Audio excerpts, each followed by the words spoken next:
Welcome to Defense Briefing. The content of the briefing includes: Gaza's injured and orphaned children bear brunt of Israel-Hamas war. Why Israel won't change. Jack Ma asks Alibaba to change and praises PDD in rare memo. San Diego State expect to hire Sean Lewis as next head coach. 6 of George Santos' wildest moments and lies. Gaza's injured and orphaned children bear brunt of Israel-Hamas war. Financial Times. Thousands of Palestinian children in Gaza have been injured or lost their parents, or both, in the recent Israeli bombardment of the area. The war has turned the enclave into a graveyard for children. Many of those who have survived have been left with disabilities and traumas that will stay with them for the rest of their lives. Children make up almost half of Gaza's 2.3 million inhabitants. Some 6,000 of the 14,800 Palestinians killed by Israeli strikes since October 7 are children. At least another 9,000 have been injured, many suffering horrific burns and wounds requiring amputations. About 3,500 children are reported missing, believed to be crushed under collapsed buildings. Wounded children have joined a flood of injured Palestinian adults who have overwhelmed the few hospitals still functioning in Gaza. Doctors have struggled to offer treatment with depleted supplies and almost no electricity. Sometimes they have had to carry out painful procedures on children and adults without anesthesia because there are none. Children are also hungry and have little access to clean drinking water, because Israel has severely restricted the entry of humanitarian supplies including food and the fuel needed for water treatment plants. Why Israel won't change. Foreign Affairs. The recent attacks by Hamas on Israel have shattered long-held assumptions about Israeli policy towards the Palestinians. The Israeli government's 16-year policy of blockading Gaza has failed to make them safe, and attempts to lure Hamas into pragmatism have instead led to complacency.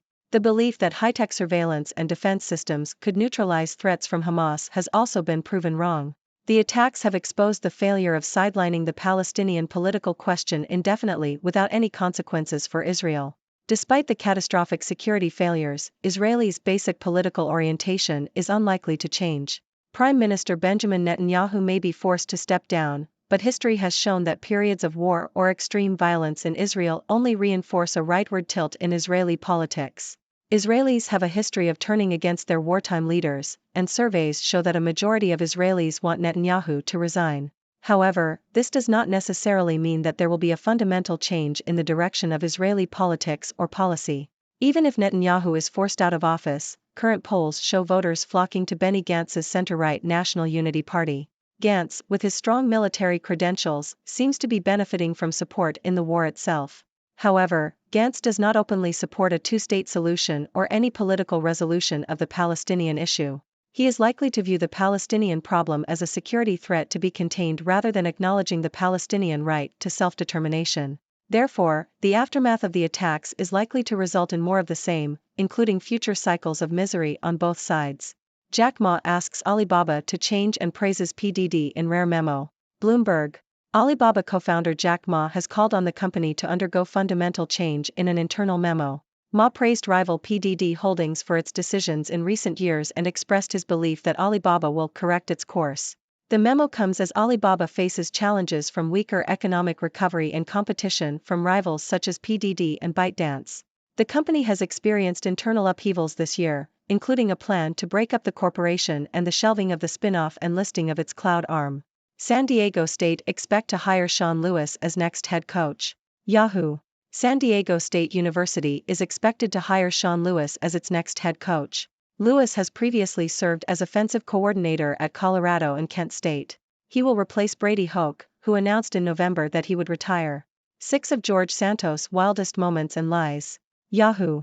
New York Republican Representative George Santos is facing expulsion from Congress as a result of a series of lies and allegations. Santos has previously been indicted on criminal charges related to campaign finance and has admitted to lying about aspects of his identity. In addition to this, an investigation by the House Ethics Committee has revealed that Santos spent campaign funds on personal items including Botox, an OnlyFans subscription, and luxury accessories. Santos has previously claimed that being expelled would be a badge of honor. He has lied about many aspects of his background, including his education and job history. Santos' conservative stance has also been called into question after it was revealed that he had previously performed in Brazilian drag performances. Santos has denied the allegations of scamming a disabled Navy veteran, though a person connected to Santos has been accused of raising money for the veteran's sick service dog but then keeping the funds. Santos has also claimed that his 5-year-old niece was kidnapped by people affiliated with the Chinese Communist Party, though no evidence has been found to support this claim. For man scores 22, number 7 Colorado uses a 38-3 run to pull away from Boston University 85-55. Associated Press. Number 7 Colorado used a 38-3 run to beat Boston University 85-55. Jimmy Carter, 99, makes rare public appearance at his wife Rosalind's memorial. ABC. Former U.S. President Jimmy Carter, 99, attended a memorial service for his wife, Rosalind Carter, in Atlanta on Tuesday. He used a wheelchair and wore a dark suit and tie, and sat in the front row near his wife's casket, with his children on either side. He was helped to the service by his son, James Earl Chip Carter III, who paid tribute to his mother, calling her the glue that held the family together. President Joe Biden and First Lady Jill Biden, along with other former presidents and first ladies, were also in attendance. Buyout billionaire sees rising China risk, sanctions over Taiwan. Bloomberg. Partners Group Holding AG, the Swiss private equity firm, has become increasingly cautious about China, with co-founder Urs Wiatlesbach warning that conflict over Taiwan is possible. The company has not completed any transactions in China for 2 years, and Wiatlesbach said that Chinese deals need to offer much higher expected returns due to the increased risk. Wiatlesbach also said that Partners Group is reducing its exposure to China and is looking at investment opportunities in Thailand and Vietnam instead. U.S. urges Israel to change tactics in Gaza. Wall Street Journal. The U.S. is urging Israel to modify its plans for the next phase of its campaign in Gaza in order to better protect civilians. The U.S. is hoping to minimize the bloodshed and civilian deaths in the conflict, but it is still backing Israel's objective to destroy Hamas. The Biden administration is urging Israel to conduct airstrikes with precision munitions when the fighting resumes and to ensure that civilian infrastructure is not targeted. The U.S. is also asking Israel to designate areas near UN facilities or other protected infrastructure as havens for civilians. Writer John Nichols, author of The Milagro Beanfield War with a social justice streak, dies at 83. Associated Press. John Nichols, the author of The Milagro Beanfield War, has died at the age of 83. Nichols was known for his populist novels and won early recognition for his book The Sterile Cuckoo, which was later made into a movie. He moved to New Mexico in 1969 and found inspiration for a trilogy of books. His novel The Milagro Beanfield War was turned into a movie directed by Robert Redford. Nichols published at least 13 novels and lived alone in Taos. Ladies and gentlemen, I am Dr. Six, your resident observer from the sixth dimension, here to bring you the latest news from around the world. Let's dive into our headlines. In Gaza, the recent Israeli bombardment has taken a devastating toll on the lives of Palestinian children. Many have been injured, lost their parents, or both, turning the enclave into a graveyard for children. The war has left children with disabilities and traumas that will haunt them for life. It's a heartbreaking situation, and the international community must do more to protect these innocent lives. On the topic of Israel, it seems that the recent attacks by Hamas have shattered long-held assumptions about Israeli policy towards the Palestinians. The Israeli government's 16-year policy of blockading Gaza has failed to provide security, and attempts to engage Hamas in pragmatism have backfired. It's clear that a change in approach is needed, but history has shown that Israelis' political orientation is unlikely to shift, even in the face of catastrophic security failures. In the business world, Alibaba co-founder Jack Ma has called for fundamental change within the company. He praised rival PDD Holdings and expressed his belief that Alibaba will correct its course.